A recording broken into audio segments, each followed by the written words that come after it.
আমরা 267 নোটিশ দিয়েছিলাম, কেননা গোটা দেশ জুড়ে বাংলা বলার অপরাধে যেভাবে বাংলাভাষী মানুষের ওপর আক্রমণ হচ্ছে, বাংলা বলার অপরাধে বাংলাদেশি তকমা দিয়ে দেওয়া হচ্ছে এবং প্রতিটা ডবল ইঞ্জিন রাজ্যে, বিজেপি শাসিত রাজ্যে, সে দিল্লি হোক, দিল্লি থেকে আসাম, আসাম থেকে উড়িষ্যা, সেখান থেকে ছত্তিশগড়, মধ্যপ্রদেশ হয়ে মহারাষ্ট্র, সর্বত্র বাংলা বলাটা যেন অপরাধে পরিণত হয়েছে। আমাদের 267 নোটিশ তাই নিয়েছিল।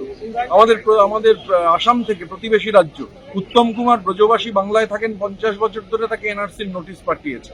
আসলে বাংলার বিরুদ্ধে যে আক্রমণ, মমতা বন্দ্যোপাধ্যায়ের সঙ্গে এটে উঠতে না পেরে, অভিষেক বন্দ্যোপাধ্যায়ের সঙ্গে এটে উঠতে না পেরে বাংলাকে এবং বাঙালিকে কণ্ঠাসা করার যে চেষ্টা হয়েছে, আমরা তা নিয়ে আলোচনা চেয়েছিলাম।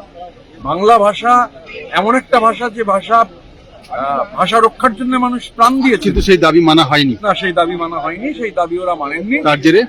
তার জেরে আমরা হাউস অ্যাডজর্ন হয়েছে, আমরা আবার তুলবো। এভাবে মানে বাংলাদেশে যে আজকের বাংলাদেশ, পূর্ব পাকিস্তানের যে ভাষা আন্দোলন বা বরাক উপত্যকার যে আন্দোলন, এইসব আন্দোলনের মূল কথা হচ্ছে ওরা আমার মুখের ভাষা কাইরা নিতে চায়, যে ভাষায় কথা বলতো আমার বাপদাদা।